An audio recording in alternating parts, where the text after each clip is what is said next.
कैसा गांव जहां का महाराज अगर किसी लड़की को सेवा के लिए चुन लेता है तो वो लड़की अपने आप को भाग्यशाली मानती है। दरअसल इसका नाम कृष्णा होता है, जो कि एक लेखक होता है जो किसी जातिवाद को बढ़ावा नहीं बल्कि एक भिखारी का झूठा भी खा लेने की हिम्मत रखता था। उसकी इस प्रकार की सोच लोगों पर अच्छा प्रभाव डालने लगी। शहर का हर नामचीन आदमी उसका लेख पढ़ा करता था। इसका नाम किशोरी होता है, जो गाँव की बहुत खूबसूरत लड़की थी। कृष्णा और किशोरी एक दूसरे से प्रेम करते थे। कृष्णा उसको रंग लगाना चाहता था, लेकिन वो उसको मना करती है कि सबसे पहले गाँव के महाराज ही सबको रंग लगाते हैं। दरअसल महाराज को कृष्ण का वंशज माना जाता है और गांव के लोग उसको भगवान के जैसे पूजते हैं। सभी आदमी अपने आप को महाराज का सेवक मानते थे। आज होली का दिन होता है और महाराज ही इस त्योहार की शुरुआत करता है। किशोरी की खूबसूरती को देखकर महाराज मोहित हो जाता है और महाराज उसको सेवा के लिए चुन लेता है। उसकी माँ खुद उसको महाराज की सेवा में छोड़ने आती है। अब किशोरी अंदर आ जाती है जहाँ महाराज भी होता है। इधर कृष्णा किशोरी को ढूंढ रहा होता है। तभी उसको पता चलता है कि किशोरी को महाराज ने सेवा के लिए चुना है। यहाँ किशोरी उसके चरण दबा ही रही थी कि महाराज उसको अपने पास बैठा लेता है और इधर दो आदमी अंदर की कुश्ती देखने के लिए दरबान से पूछते हैं। दरबान उनसे 1000 में डील करता है। तभी किशोरी का मंगेतर उसको ढूंढता हुआ वहाँ आता है। जब दरबान को पता चलता है कि वो उसकी मंगेतर है तो वो उसको अंदर जाने की इजाजत दे देता है। जब वो अंदर आता है तो देखता है कि यहाँ के नौकर अंदर ऐसे देख रहे हैं जैसे कोई इमरान हाशमी की मूवी चल रही हो। जब वो खिड़की से देखता है तो अंदर का नजारा देखकर वो हैरान हो जाता है। उसको बहुत गुस्सा आ जाता है। वो दरबान को धक्का देकर अंदर आ जाता है जहाँ सभी लोग लाइव मूवी का मजा ले रहे थे। किशोरी उसको देखकर डर जाती है। कृष्णा उसको बोलता है, मुझको तुमसे ऐसी उम्मीद नहीं थी कि तुम चरण सेवा की जगह ऐसा काम करोगी। तभी महाराज बोलता है, ये तो एक परंपरा है, तुम्हारी किशोरी मेरी झूठन होकर मोक्ष प्राप्त करेगी। कृष्णा उसको यहाँ से चलने के लिए कहता है, लेकिन किशोरी मना करती है कि मैं सेवा पूरी होने पर ही यहाँ से आऊंगी और कृष्णा उससे रिश्ता तोड़कर वहाँ से चला जाता है। अब वो अपने घर आ जाता है और बहुत रोता है। उसको विश्वास नहीं आता कि किशोरी ऐसा काम कर सकती है, क्योंकि वे दोनों एक दूसरे से बहुत प्यार करते थे। अब अगले दिन वो किशोरी को सामने देखता है। किशोरी उसको समझाने की कोशिश करती है कि वो एक सेवा थी,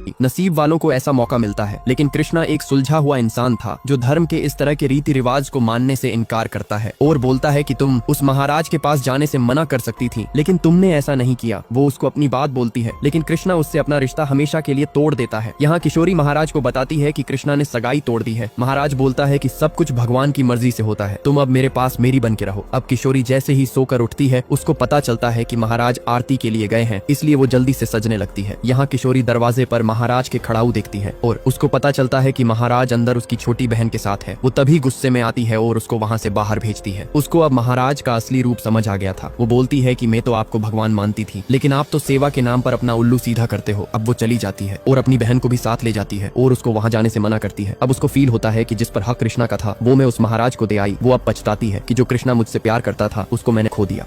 कृष्णा अपनी मंगेतर को छोड़ देता है क्योंकि वो सेवा के नाम पर महाराज के साथ रही थी, क्योंकि इस गांव में महाराज को भगवान माना जाता है। यहाँ कृष्णा का बाप उल्टा उसी पर गुस्सा करता है कि तूने किशोरी के साथ रिश्ता क्यों तोड़ा। ये हमारे गांव की परंपरा है कि लड़कियां हवेली में सेवा देती हैं, लेकिन कृष्णा एक क्रांतिकारी विचारधारा का इंसान था। उसको ये गवारा नहीं था कि उसकी होने वाली बीवी किसी आदमी के पास जाए, लेकिन उसका बाप उसकी बात नहीं सुनता और उसके एक थप्पड़ मारता है। उसकी माँ भी उसको घर से निकल जाने को बोल देती है और वो घर से निकल जाता है। जब सुबह होती है वहाँ दो आदमी आते हैं जो कृष्णा का लेख पढ़ा करते थे और उसकी सोच की इज्जत करते थे। यहाँ महाराज अपनी मालिश करा रहा था कि तभी एक आदमी अपनी बहन को लेके आता है और बताता है कि मेरी बहन आपके बच्चे की माँ बनने वाली है, अगर आपने कुछ नहीं किया तो हमारी बहुत बदनामी होगी। लेकिन वो नहीं मानता, जिससे उसका भाई गुस्सा दिखाने लगता है। लेकिन उसकी बहन महाराज से माफी मांगती है और महाराज उसको धतूरे का लड्डू खिला देता है। उसका भाई खाने के लिए मना करता है, लेकिन वो महाराज की बात मान लेती है। रात को कृष्णा जा रहा था, तभी उसको आवाज सुनाई देती है। वो लड़का बताता है कि महाराज ने मेरी बहन को जहरीला लड्डू खिला दिया है। हाँ, वो बताता है कि महाराज ने मेरी बहन को धतूरे का लड्डू खिला दिया है क्योंकि वो पेट से थी। अब वो जैसे ही उसको हॉस्पिटल ले जाने के लिए बैलगाड़ी लेके आता है, वो देखता है कि वे वहाँ से गायब हो जाते हैं। वो उनको ढूंढने की बहुत कोशिश करता है, लेकिन वे उसको नहीं मिलते। वो एक आदमी से पूछ ही रहा था कि वो बताता है कि ये हवेली बहुत लोगों को निगल चुकी है। कृष्णा बोलता है, जब तुमको सब पता है तो आप कुछ करते क्यों नहीं हो। वो बोलता है कि महाराज की ताकत बहुत बढ़ चुकी है, मैं कुछ करना भी चाहूंगा तो मेरी भी आवाज हवेली में दबा दी जाएगी, लेकिन तू हवेली के बाहर से बहुत कुछ कर सकता है। देश के बारे में तो लिखते ही हो, हवेली के बारे में भी लिखना शुरू कर दो। लेकिन अखबार का संपादक कृष्णा को ऐसा करने से मना कर देता है कि महाराज के बारे में ऐसा करने का मतलब है कि अपने पैर पर कुल्हाड़ी मारना। लेकिन कृष्णा अपनी बात पर अटल रहता है। अब वो उसको किशोरी के बारे में बताता है कि वो तुमसे मिलने के लिए आई थी क्योंकि वो किशोरी को बहुत प्यार करता था, इसलिए उसको माफ करने के लिए मान जाता है। तभी वहाँ एक आदमी आता है और उसको अपने साथ ले जाता है। यहाँ वो आके देखता है कि किशोरी अब नहीं रही है, क्योंकि महाराज ने उसके साथ जो किया था उस वजह से वो कृष्णा से आंख नहीं मिला सकती थी। अब वो बहुत गुस्से में महाराज को चेतावनी देता है।